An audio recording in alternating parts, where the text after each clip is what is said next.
Les attitudes pareilles nous poussent parfois à réfléchir longuement. Et on peut commencer à croire à certaines choses qui se sont dites avant que la compétition ne commence et durant cette compétition. Mais on émettait quand même des réserves. On se disait que c'est quand même un grand pays de foot. C'est une grande nation.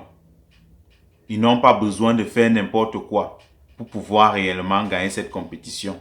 Mais là, avoir ce genre d'attitude, avoir ce genre de comportement, si c'est réellement ce qui s'est passé, parce que là, c'est en caméra isolée. On ne l'a pas vécu durant le match. Mais là, en caméra isolée, ce qu'on nous livre là, c'est scandaleux. C'est trop grave. On se trouverait à un 2-0. Où était l'arbitre à cet instant? Où étaient les arbitres? Pourquoi c'est passé inaperçu?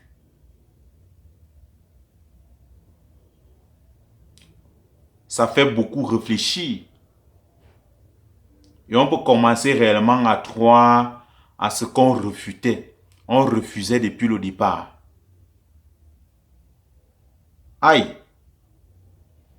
La finale, c'est dimanche, hein? Mais nous, on n'est pas prêts à vivre ce genre de spectacle. Honnêtement. On n'est pas prêt à subir ce genre de spectacle. On veut voir du beau football dimanche. Que le meilleur gagne. Il n'y a pas de super équipe. C'est une compétition à élimination. Au final, on doit avoir un seul vainqueur. Mais s'il faut faire ça pour être vainqueur ou être champion, ça n'honore plus la compétition. Ça ne va non plus honorer le champion. Là, il y a problème. Et il faudrait revoir cette situation. Je ne sais réellement pas ceux qui sont en charge, la CAF, s'ils ont pris acte de cela. Ça devrait être réellement sanctionné le plus tôt possible. Je dis bien, si ça savait que c'était réellement ce qui s'est passé. Parce qu'on ne peut réellement pas affirmer si c'est vrai ou si c'est faux. Il semblerait. Mais si c'est ce qui s'est passé, on n'est vraiment pas chaud à vivre ce genre de spectacle dimanche. Parce que le football est un très beau jeu.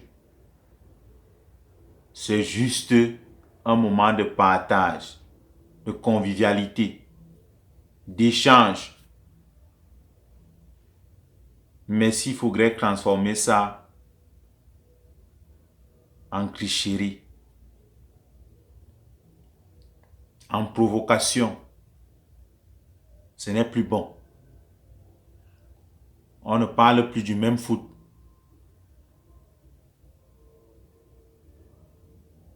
J'aime bien l'équipe marocaine, hein? Mais si c'est cette attitude que les supporters marocains sont censés aller réellement afficher au stade, je suis désolé.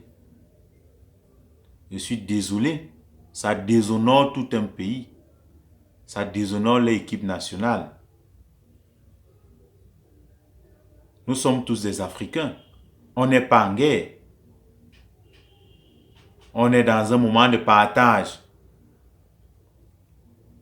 Personne n'est réellement pas plus africain que l'autre. On a vu des pays organiser cette compétition et la perdre. C'est comme les gens l'ont su dit.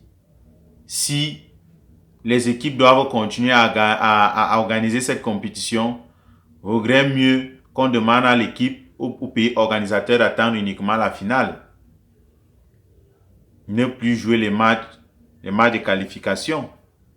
Là, ça sera encore plus facile. Et le jour de la finale, on dit juste à l'adversaire que bon, c'est le pays organisateur, ils ont gagné. Faites une aide d'honneur et on remet les médailles et le trophée.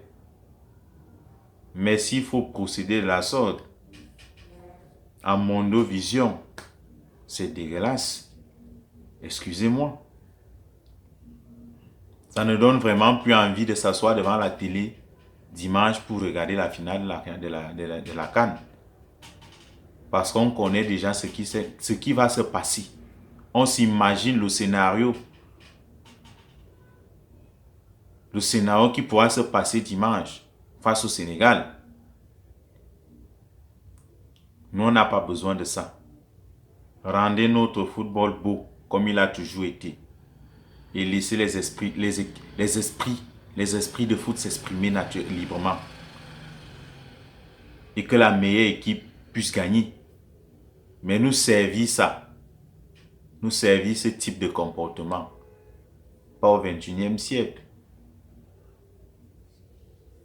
Tellement que l'équipe marocaine a des talents. Au même titre que l'équipe sénégalaise.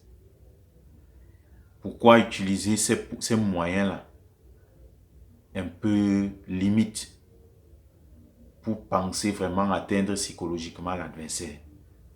Parce que c'est à ça que tout se joue. On ne va pas remuer ce qui s'est passé par le passé avec les autres équipes durant la phase éliminatoire. On connaît. Mais on fait table rase, on ferme les yeux, on avance. Mais grande est ma surprise, lors de la séance des tirs au but, je crois bien que tous les arbitres sont presque réunis au même endroit. Comment ça a pu échapper à tous ces arbitres? Néanmoins, pour avertir à la sécurité du stade. Et là, je vois celui qui court même avec la serviette en main. Il y a le petit, ceux qui sont des ramasseurs de balles, et derrière la sécurité du stade. Et tous sont accidentellement des Marocains. Là, il y a problème. Ça dit que la CAF doit encore revoir sa politique en termes d'organisation de la CAN. Les hôtesses ne devraient plus réellement être les hôtesses des nationalités du pays organisateur. On devrait recommencer à revoir tout cela. Même s'il faudrait prendre des hôtesses dans d'autres pays. Parce que là, si on laisse ça passer au Maroc, le prochain pays qui organise la CAN va le faire. Et ils vont faire plus pire. Qu'importe les sanctions qui vont arriver après. Ils vont le faire d'une manière exprès. Parce qu'ils auront envie de se venger. Et ça va gâter la compétition. Ça va gâter l'image du football africain. Par souci de vengeance, je dis bien que le prochain pays qui organise la CAN va faire la même chose. Rassurez-vous.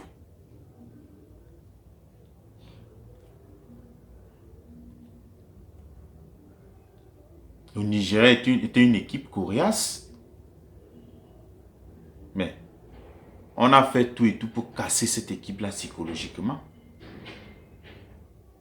Ce qu'on a fait précédemment au Cameroun, ça a été le cas. Disons-nous les vérités.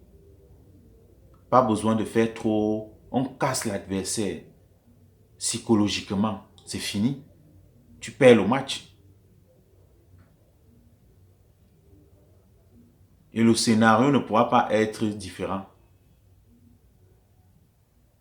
Le Sénégal risquerait de subir la même chose dimanche. Ça, c'est clair. Et ça ne sera pas bon. L'image ne serait réellement pas luisante. Ce n'est pas bénéfique. Et ça ne profite pas réellement au football africain. C'est dégueulasse.